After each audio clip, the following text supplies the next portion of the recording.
झारखंड पिछले 50 सालों से यहाँ परिसीमन हुआ नहीं है। आयोग आई थी, उनको बिरसा मुंडा एयरपोर्ट से ही लौटा दिया गया था। 11 में जब जनगणना हुआ तो आबादी घटकर आ गई 26%। 28 से 6 सीटें घट सकती थी, 14 से वो बढ़ के 21 हो जाएगी। मतलब लोकसभा की सीटें 21 हो जाएगी। हाँ, सबसे बड़ा नुकसान जो दिख रहा है वो आदिवासियों को लेकर दिख रहा है, एसटी सीटों को लेकर दिख रहा है। राजमहल लोकसभा सीट है, विजय हंसदा सांसद है वहां से, वो सीटें जनरल हो सकती है। अगर ये होता है जिसकी की संभावना प्रबल दिख रही है। हाँ। बोला कि 21 हो जाएगी, तो इसमें कुछ आप आंकड़ा दे सकते हैं कि जो लोकसभा सीटें हैं वो कौन नए लोकसभा देखिए, अगर राजमहल जाएगा फिर तो निशिकांत दुबे के लिए भी तो फिर नहीं थोड़ा सा वो तब देवघर चले जाएंगे तब। अच्छा, क्योंकि उसके लिए आसान नहीं हो पाएगा। फिर विधानसभा में कुछ सीटें जो लिटी पड़ा है, जामा है, इन जगहों में एसटी की संख्या घटी है। पूरे देश में जब लोकसभा सीट इतने मतलब 33% महिला रिजर्वेशन होगा, जो लोग 9 बार 10 बार सांसद हैं, विधायक है, उन लोगों का क्या होगा? फिर उन लोगों की पॉलिटिक्स आपके हिसाब से खत्म हो जाएगी। क्या आजादी के बाद भारतीय राजनीति में बहुत कुछ बदलने वाला है? भारत के लोकतंत्र की जो तस्वीर अभी दिखाई देती है, उस तस्वीर में बहुत बड़ा बदलाव आने वाला है। यह सवाल हम इसलिए उठा रहे हैं क्योंकि संसद का जो बजट सत्र अभी चल रहा था, वो गुरुवार यानी पिछले गुरुवार को ही अभी जो बीता है, यानी कल ही उसको खत्म होना था। लेकिन एक अवकाश के बाद 16 अप्रैल के बाद से 18 अप्रैल मतलब 2 दिन जो है ये सत्र फिर से आहूत होगा। क्या वजह है, क्या कहानी है, लोकतंत्र कैसे बदल जाएगा, या जो राजनीति अभी हम भारत की देखते हैं उसमें क्या बदलाव आएगा, इस पर हम समझते हैं। तो आसिफ, ये मुझे बताइए कि संसद का जो बजट सत्र है वो तो खत्म होने वाला था, मतलब गुरुवार को ही संपन्न होना था। फिर अचानक से ये फैसला क्यों लिया गया कि 16 अप्रैल और 18 अप्रैल मतलब 16 से 18 तक जो है एक बार फिर से सत्र आहूत किया गया है? इसके पीछे की कहानी क्या है? देखिए, बहुत दिनों से एक सवाल लगातार चल रहा था, खबरें लगातार आ रही थी कि महिला आरक्षण बिल आ रहा है। लेकिन कब आ रहा है, ये बहुत सारी पार्टियां अलग अलग तरह से कह रही थी कि 2030 के बाद आएंगी, 2033 में आएंगी। लेकिन अब चर्चाएं आ रही है कि कुछ दिनों बाद 16 से 18 के बीच जो सत्र रखा गया है कि महिला आरक्षण बिल आ रहा है, अब ये धीरे धीरे लगभग कन्फर्म हो चला है। तो इससे देखिए क्या होगा कि महिला आरक्षण बिल ये 33% लागू हो जाएगा। ठीक है, तो 33% जब लागू हो जाएगा तो इसका असर क्या पड़ेगा भारतीय राजनीति पे? क्या देखिए, सबसे बड़ा जो असर पड़ेगा ये 543 जो लोकसभा क्षेत्र है हमारा, मतलब लोकसभा की जो सीटें 543 हैं अभी वर्तमान में, जो हम लोग 543 लोकसभा के सांसद हर 5 साल में चुनकर लोकसभा भेजते हैं, हाँ, वो बढ़ जाएंगी, वो बढ़ जाएगा। वो 816 के 16 लगभग जो एक आंकड़ा रखा गया है वो उनके आसपास चली जाएंगी। मतलब 816 के आसपास का आंकड़ा रहेगा। 2-3 आगे जा सकता है, 2-3 पीछे बिल्कुल रह सकता है। मतलब जो 543 लोकसभा की सीटें आज की तारीख में आप समझते हैं कि भारत में आप कोई सवाल पूछा कि कितनी लोकसभा की सीटें हैं तो 543 है, तो वो अब 816 या उसके आसपास हो जाएगी। मतलब इतना बढ़ जाएगा। बिल्कुल ठीक है। तो इसमें अब हम लोग देखेंगे कि अपना राज्य झारखंड है और बगल के राज्य बिहार है, वहाँ क्या इम्पैक्ट पड़ेगा। ठीक है, इन चीजों को हम लोग थोड़ा सा विस्तार से देखेंगे। मतलब झारखंड की भी राजनीति वो बदलने वाली है। बिल्कुल, झारखंड इसलिए भी चर्चाओं में रहेगा कि झारखंड पिछले 50 सालों से यहाँ परिसीमन हुआ नहीं है। ठीक है, नहीं हुआ, क्यों नहीं हुआ? इकलौता राज्य झारखंड है। 1972 के बाद 71 में जब जनगणना होता है तो पूरे देश में परिसीमन होता है, सिर्फ झारखंड में नहीं होता है। उसके बाद 50 साल हो गए, लेकिन 50 साल में झारखंड में कोई परिसीमन नहीं हुआ। 2002, 2007 झारखंड में नहीं हुआ, तब भी परिसीमन। तो क्या क्या वजह रही, इन चीज़ों को जानते हैं हम पहले। ठीक है, 2007 में देखिए क्या वजह रही। 2007 में झारखंड में मधु कोड़ा मुख्यमंत्री थे उस समय। 2007 में, हाँ, वो निर्दलीय मुख्यमंत्री बने थे। बीजेपी के खिलाफ मैंडेट दिया था कांग्रेस और जेएमएम ने मिलके, और एक निर्दलीय को मुख्यमंत्री बनाया था। ठीक है, और केंद्र में सरकार हुआ करती थी उस समय कांग्रेस की सरकार। हाँ, तो सर्वे सर्वा उस समय थी सोनिया गांधी। तो परिसीमन जो आयोग बनाया गया था वो लगभग हर जगह भेजा गया था, उन्हें राज्यों में भेजा गया था, हर जगह भेजा गया था। तो झारखंड भी एक आयोग भेजा गया था। ठीक है, तब झारखंड जो आयोग आई थी उनको बिरसा मुंडा एयरपोर्ट से ही लौटा दिया गया था। मतलब रांची में बिरसा मुंडा एयरपोर्ट से लौटा दिया गया। ये कौन लोग थे? ये आदिवासी लोग थे, वो तीर धनुष लेकर पहुंचे थे एयरपोर्ट पे। ठीक है, तो वो लोग वहीं से लौट गए और वहां पर जाके केंद्र को इन्होंने रिपोर्ट सौंपा। वजह क्या थी रोकने की? रोकने की ये वजह ये थी कि झारखंड में जो सीटें हैं, 28 सीटें हैं विधानसभा की और 5 लोकसभा की सीटें हैं, वो घटने वाली थी। अच्छा, तो वो किस प्रकार घटने वाली थी इसको भी थोड़ा समझ लेते हैं कि जब 71 में जनगणना हुआ था ठीक है। तो 72 में जब परिसीमन हुआ तो उस समय आबादी जो थी झारखंड में ट्राइब की आबादी 36% के आसपास थी। ठीक है। और 11 में जब जनगणना हुआ तो आबादी घटकर आ गई 26%। ठीक है। तो इस हिसाब से 28 से 6 सीटें घट सकती थी। अच्छा, वो घट सकती। हाँ, तो 22 आ जाती। तो आदिवासियों में एक आक्रोश था, इस वजह से वो एयरपोर्ट पे गए थे। अच्छा। कि परिसीमन झारखंड में किसी भी वजह से ना हो। और तुरंत नया नया राज्य बना है। हाँ, अभी आप परिसीमन नहीं कीजिए, ये भी वजह थी। उस समय विधानसभा में भी लोगों ने इस पे चर्चाएं की थी और एक सम्मत स्वर में कहा था कि झारखंड में रोक दिया जाए। ठीक है।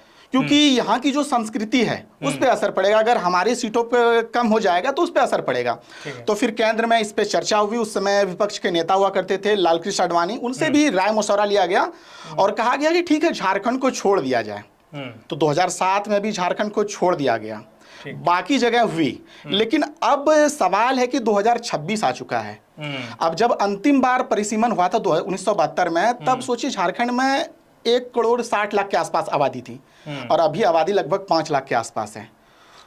5 करोड़, सॉरी 5 करोड़ के आसपास है। 5 करोड़ के आसपास है। मतलब अब बीच में ये एक धारणा है कि 3 करोड़ के आसपास, चूंकि 2011 के बाद जनगणना नहीं हुआ है, तो जो 2011 का आंकड़ा है उसी आंकड़े 3 करोड़ 25 लाख के आसपास 2011 का आंकड़ा है। उसी आंकड़े को लोग मानते हैं। लेकिन इतने सालों में जो है वो आपको लगता है कि 5 करोड़ के आसपास में पहुंच गई होनी चाहिए आबादी यहाँ की। ठीक है। तो अब देखिए क्या होगा कि 6 सीटें घटेंगी विधानसभा की एसटी और 1 एसटी सीट लोकसभा की घटेंगी। ऐसा कहा जा रहा है कि पहले इस पे आते हैं कि लोकसभा की सीटें कितनी बढ़ेंगी यहाँ पे।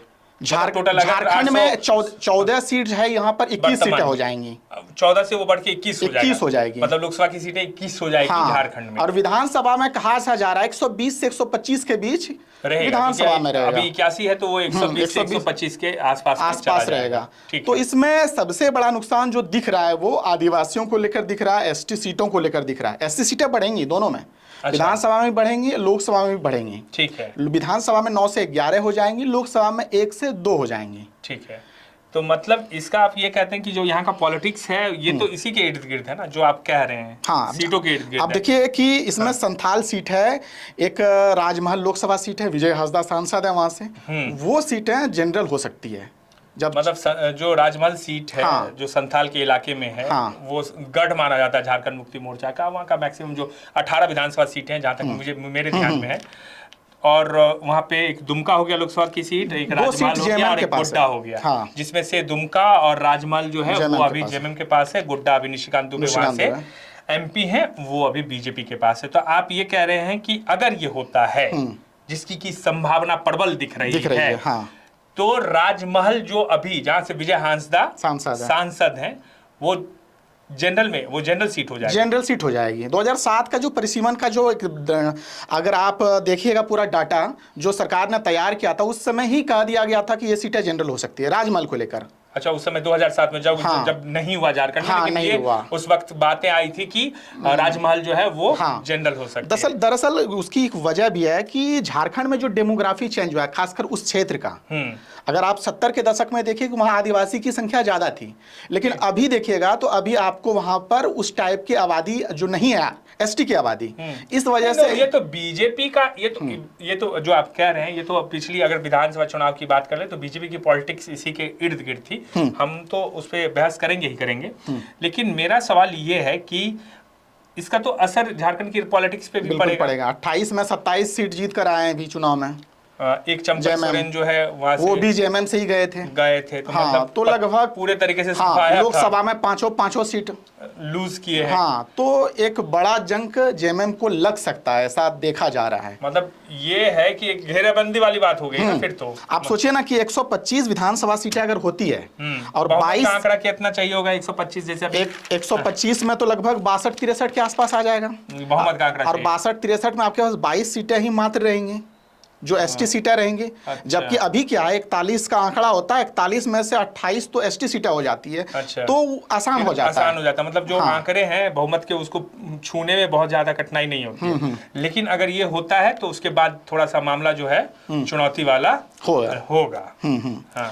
अब देखिए बिहार बगल में राज्य है, बिहार में इसमें लोकसभा सीटें आपने बोला कि 21 हो जाएगी, तो इसमें कुछ आप आंकड़ा दे सकते हैं कि जो लोकसभा सीटें हैं वो कौन नए लोकसभा हो देखिए, सकते कौन हैं? लोकसभा, गोड्डा लोकसभा से राजमहल जब हटेगा तो गोड्डा से एक लोकसभा और बढ़ेगा, वहां देवघर लोकसभा हो जाएगा। देवघर हो सकता है। हाँ, उसमें देखिए, जो हम डाटा एक जो दिया है गया था, डेटा के आधार पे ये हाँ। बातें कर रहे हैं। हालांकि ये जो भी हाँ। होगा वो बेसिकली आप ये मानकर चलिए कि वो जब होगा ये सब कुछ जिसकी संभावना जताई जा रही है तब होगा, लेकिन हम लोग एक आकलन कर रहे हैं। बिल्कुल।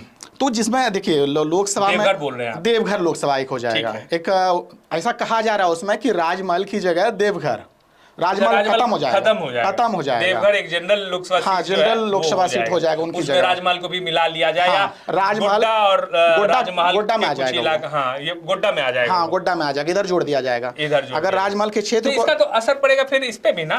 मान लीजिए निशिकांत दुबे गोड्डा से जीतते हैं, देवघर उसका भी हिस्सा है। हाँ। अगर राजमहल जाएगा फिर तो निशिकांत दुबे के लिए भी तो फिर नहीं, थोड़ा सा वो तब देवघर चले जाएंगे तब, अच्छा। क्योंकि उसके लिए आसान नहीं हो पाएगा फिर गोड्डा उनके लिए आसान नहीं रहता। हाँ, गोड्डा नहीं आसान होगा उसके लिए। इसको भी समझना पड़ेगा ना कि मतलब ये बातें तो, क्योंकि आप इलाके तो वही है ना, उन्हीं इलाकों में से आप जो है या तो छोटा करेंगे या फिर किसी एक जो मतलब परिसीमन है मतलब इलाकों के क्षेत्र के हिसाब से, जनसंख्या के हिसाब से फिर आप नए लोकसभा सीट। और कौन सा है आप? विधानसभा में कुछ सीटें जो लिटी पड़ा है, हाँ, जामा है, हाँ। इन जगहों में एसटी की संख्या घटी है, तो अच्छा। ये सीटें जनरल हो सकती है।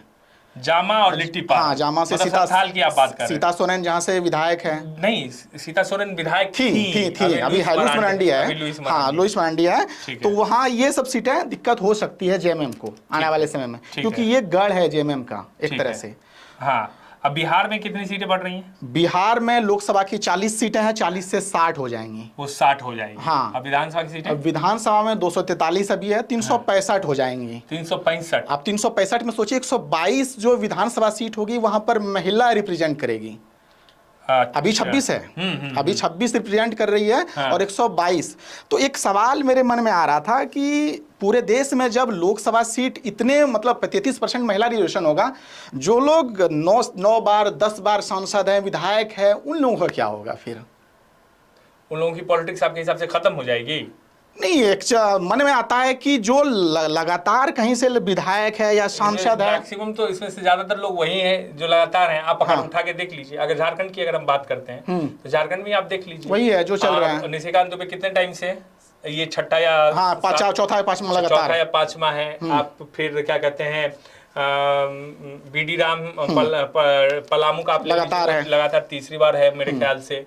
उसी तरीके से आप अगर इधर चले इसमें विद्युत वरण तो जमशेदपुर, मतलब लगभग लोग यही है। एक उदाहरण इसमें एक चर्चा भी आई है, जब मैं इसको पढ़ रहा था आज, तो इसमें एक चर्चा भी आई है कि जब सीटें बढ़ेंगी, जैसे 40 से 60 बढ़ेंगी तो 20 सीटें बढ़ेंगी बिहार में। ठीक है। तो क्या उन 20 सीटों को महिला रिजर्वेशन दे दिया जाए, 40 को छोड़ दिया जाए? क्या नई सीटों पे दे दिया जाए रिजर्वेशन लेडीज को? अच्छा। ताकि इन 40 वाले को दिक्कत ना हो। तो मुझे ये बताइए, तो समझ में आ रहा है, लेकिन क्या इसके पीछे घेराबंदी है, एक अलग तरह की राजनीति का जो है बिसात बिछाया जा रहा है? देखिए, इससे बीजेपी को बड़ा फायदा होगा। हाँ, मैं उसी पे जा रहा था। बीजेपी को बड़ा फायदा होगा। बिहार चुनाव हम लोगों ने देखा, अभी जो चुनाव खत्म हुआ, ठीक है, नीतीश कुमार के साथ महिला वोटर किस तरह से इम्पैक्ट काम कर रही थी। बिल्कुल, उनके साथ तो एक बड़ा जो चंक है महिला वोटरों का। हाँ, और अभी जो चुनाव हो रहा है आसाम में और बंगाल में, ये 2 बड़े जो राज्य हैं, सबको पता है कि बंगाल में जो महिला वोटर है, पिछले 2 टर्म से ये तीसरा टर्म है, ममता बनर्जी के साथ किस तरह खड़ी दिखी है। हाँ। लेकिन एक अचानक बीच में आना, ये एकदम 16 से 18 जो रखा गया डेट अचानक आया, ये बीजेपी कहीं ना कहीं पूरा फूक फूक के कदम रख रही है कि अगर ये बिल पास होता है तो महिला वोटर हमारे साथ आ सकता है। वोटिंग कब है वहां पे? वोटिंग है आप वहां पे क्या कहते हैं बंगाल में, असम में तो हो जाएगा। असम में तो 9 अप्रैल को हो जाएगा। बंगाल और तमिलनाडु 23 को है, 23 और 23 अप्रैल आसपास एक और मतलब डेट अभी क्लियर नहीं है। ये बंगाल में है, तो बंगाल पे असर ज्यादा पड़ेगा। बंगाल पे। हाँ। तो मतलब ये इसका माइलेज ले सकते हैं कि चलिए महिलाओं को हमने इतना प्रतिशत आरक्षण दिया, अगर हाँ। ये होता है। हाँ, अगर तो... ये अगर पास होता है। ऐसे वहाँ जो बीजेपी के नेता वो कह रहे हैं कि लगभग सभी पार्टियों से राय मशवरा कर लिया गया है, कांग्रेस को छोड़कर। कांग्रेस को छोड़, हाँ, कांग्रेस से कल तो ये हुआ भी था। कल मुझे लगता है कि किरण रिजिजू, हाँ, उन्हीं का बयान था ये। हाँ, लेकिन उस पे क्या कहते हैं मल्लिकार्जुन खड़गे जो कांग्रेस के राष्ट्रीय अध्यक्ष है, उन्होंने एक तरह से जवाब भी दिया था। उन्होंने ये कहा था कि जब लोकसभा में सर्वदलीय बैठक बुलाई गई तो उसमें एलओपी मतलब leader of opposition Rahul Gandhi वो मौजूद नहीं थे, ऐसा किरण रिजिजू ने कहा था लोकसभा में। तो उस पर जो मल्लिकार्जुन खड़गे हैं उनका ये कहना था कि आपके प्राइम मिनिस्टर कहाँ थे, प्रधानमंत्री भी तो नहीं थे, अगर प्रधानमंत्री नहीं थे तो एलओपी भी नहीं थे। तो वो अलग लेवल की राजनीति उन लोगों के बीच में हो रही है। तो खैर उसे इससे एक चीज मुझे बताइए कि इससे फायदा जो है, एक बड़ा फायदा बीजेपी और एनडीए को होता हुआ दिखाई दे रहा है। और इसका असर ये होगा कि इतना आसान नहीं रह जाएगा जो रीजनल पार्टियां हैं उसको चुनाव में बहुमत के आंकड़े के आसपास पहुंचना। झारखंड और बिहार जैसे राज्य, बिहार में देखिए भी जब चुनाव हुआ तो मात्र 3 ही जो महिला विधायक है वो आरजेडी कांग्रेस की तरफ से वो 3 ही चुनकर आई है। 23-24 के आसपास एनडीए से चुनकर आई है। तो एक जिस तरह की योजनाएं भी चलाया जा रहा है उसको भी भुनाने की बीजेपी कोशिश करेगी। तो और कुछ इसमेमें देखिए एक चीज हम लोग देख लेते हैं कि अलग अलग समय में ये विधेयक आया है, ऐसा नहीं कि पहली बार आया ये। अच्छा ठीक है। पहली बार 1996 में जब एचडी देवगौड़ा प्रधानमंत्री थे देश के, तब उन्होंने बिल लाया, लेकिन उनकी सरकार ही गिर गई फिर आने वाले समय में। फिर अटल बिहारी वाजपेयी आए तो 3 बार उन्होंने कोशिश की, 3-4 बार शायद। उसके बाद मनमोहन सिंह जब आए तो 2008-9 का सत्र जब चल रहा था उस समय उन्होंने भी कोशिश की 2 बार, लेकिन पास हो नहीं पाया है। तो ये एक संशय है कि इस बार क्या पास हो पाएगा, लेकिन इस प्रकार बहुमत है एनडीए के सरकार के पास है। हाँ। और तो इस वजह से इसकी संभावना ज्यादा है कि इसमें देखिए क्या वजह रहेगी उस समय कि दक्षिण के जो राज्य हैं, केरल है, तमिलनाडु है, वहां सीटें नहीं के बराबर बढ़ेंगी। क्यों? केरल में 0% बढ़ेंगी, 1 सीटें नहीं बढ़ेंगी। न विधानसभा की न लोकसभा की, जनसंख्या ही नहीं बढ़ा है। नहीं तो फिर ये चीजें है ना कि मतलब आप ये कह रहे हो कि, लेकिन साउथ का तो यही कहना है ना, साउथ में चूंकि संख्या कम है लोकसभा सीटों की, तो इसलिए साउथ की जो पॉलिटिक्स है वो डोमिनेट नहीं कर पाती है। मतलब अगर आप देखिए ओवरऑल तो वो इस बात की शिकायत भी करते हैं कि लोकसभा में प्रतिनिधित्व की अगर बात कर लें या फिर जिस तरह का प्रतिनिधित्व होना चाहिए वो नहीं रहता है। और वो शुरू से इस चीज का डिमांड करते रहे हैं कि ताकि एक बैलेंस आए, नॉर्थ और साउथ के बीच बैलेंस आए। और आप कह रहे हैं कि ऐसा नहीं है। आंकड़ा जो है, आंकड़ा एक विधानसभा और लोकसभा का कुछ तो डाटा तैयार किया होगा कि इतने जनसंख्या पर एक लोकसभा या विधानसभा होगा। ठीक है। उसके अनुसार आप देखिए कि यूपी में 80 लोकसभा की सीटें हैं। बिल्कुल। इस बार जब जनसंख्या के आधार पर परिसीमन होगा तो 140 के आसपास हो जाएंगी लगभग, मतलब लोकसभा की सीटें। अगर 2026 को ले लिया जाए, ये भी हो सकता है ना कि आप ये कहना चाह रहे हैं कि भैया ठीक है, हम जो है 10 सीटें साउथ में बढ़ाएं, हाँ, तो 50 ये इधर बढ़ाएं। हाँ, तो उत्तर भारत की जो सीटें हैं वो ज्यादा बढ़ेंगी, वो जनसंख्या के हिसाब हाँ, जनसंख्या के हिसाब से। साउथ में बहुत कम।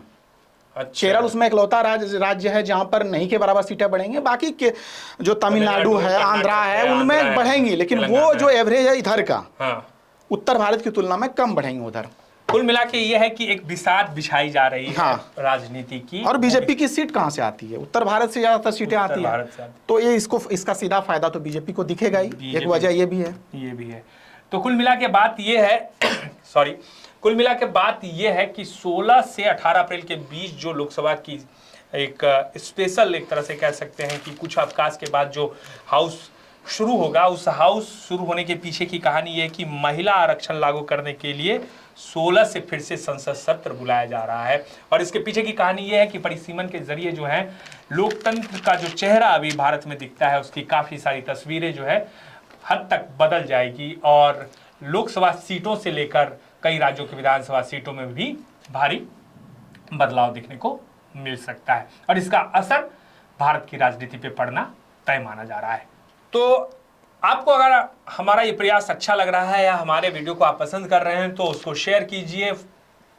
फेसबुक पन्ने पर आप हमें फॉलो कर सकते हैं, लाइक करके हमारी खबरों को जो है हौसला अफजाई कर सकते हैं। साथ ही साथ यूट्यूब पर हमारे चैनल को सब्सक्राइब कीजिए। समाचार वाला टीवी के नाम से हमारा यूट्यूब है। और कुछ अलग तरह की अगर स्टोरी आपको देखनी है तो रियल शो झारखंड अगर आप यूट्यूब पर सर्च करेंगे तो हमारा एक दूसरा चैनल भी आपको देखने को मिलेगा जहां पर आप अलग तरह की स्टोरी, अलग तरह की कहानी देख सकते हैं। और आने वाले समय में हम लोग प्रयास कर रहे हैं कि आपके लिए कुछ और बेहतर जो है इसी तरह की खबरों को लाया जाए। तो फिलहाल के लिए इतना ही। मुझे और तौसीफ को इजाज़त दीजिए, लेकिन आप समाचार वाला के साथ लगातार जुड़े रहिए। नमस्कार।